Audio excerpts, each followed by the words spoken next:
welcome to Scott's Inverts. I'm Scott.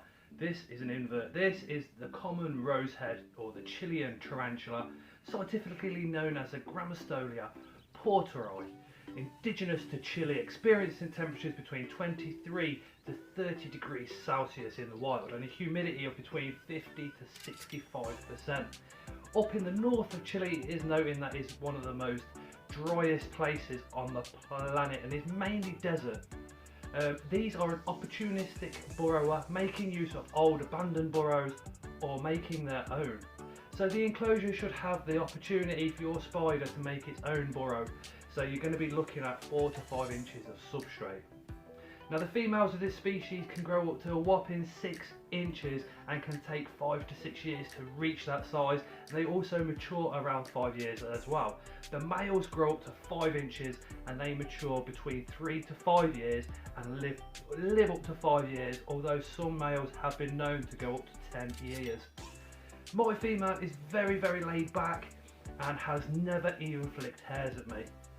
Never ever seen a threat pose from this one or any of the other ones that I keep of the Grammostola porteris. She always has a water dish to hand. All my spiders have a water dish to hand, although I've never ever seen this spider drink any water whatsoever. These are one of the most commonly available spiders in the hobby. It is worth noting that if you're going to go for one, please go for a captive bred one and not a wild caught, as the numbers in the wild are diminishing currently. So we do need to protect those in the wild. So if you are going to buy one, please ensure it is captive bred. Now let's go and have a look at my enclosure, see what I've set up for her. Very basic, very straightforward, very easy for one of the most bulletproof tarantulas that I own. So guys, this is my setup for the Grammostola porteri, and there she is. This is actually only just rehoused into here, so that substrate is only slightly damp. We are going to let it dry out and that water dish is going to remain topped up, and what we're going to do is just give her a spray once a month, or if that substrate dries out a little bit too much, then we will do as well. That is a flat piece of cork bark, so all those flat pieces of cork bark that you guys get lying around, what I've done here is just laid that flat on the ground and done a burrow underneath it there. Just in case if you haven't got a round or semicircle piece of cork bark, you can still use the flat one. And there she is. There is the female. Absolutely gorgeous. And it's as easy as that. Such an easy setup. Let me just show you actually the setup that she came in as well. So this is the original setup that she was purchased in. I bought her off pre-loved. This is one of those coffin enclosures, literally with that much substrate. So hopefully she'll find a better home in what we've done. This little tiny hide was in there as well. I don't think a bum would have fit through that gap, but who knows.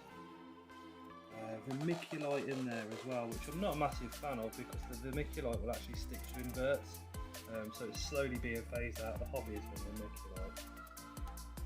That was the original enclosure that she came in, so she's had a bit of an upgrade. So that was the Grammostola porteri, the Chilean tarantula, common rosehair tarantula. Now I highly advise that you don't just take my advice, that you also do your own research. Go on arachno boards, go on Google, do a good search on YouTube as well, and get your own information together so you can provide your tarantula with the best care, because we are human, we do make mistakes. But that coffin enclosure that it came in, let me just fetch that. So here it is. Wow, probably what, 5 inches tall. See that piece there? That is actually part of the lid. So if I do it any higher, that will come out. So it's got to go this way. But what are your ideas to put inside here? Bearing in mind, we can't have a burrowing species because of that type of thing. And now I am thinking maybe some sort of beetle to go in there, maybe a scorpion. I don't know. If you let me know down in the comments, and I invite you to like your favourite one, and the one with the most likes, we'll look at creating a coffin enclosure for that species. And if you've got this far and you're not subscribed, please hit that subscribe button, as it does absolutely mean the world to me, and it does help me out no end. And guys, as always, we shall see you again in the next one.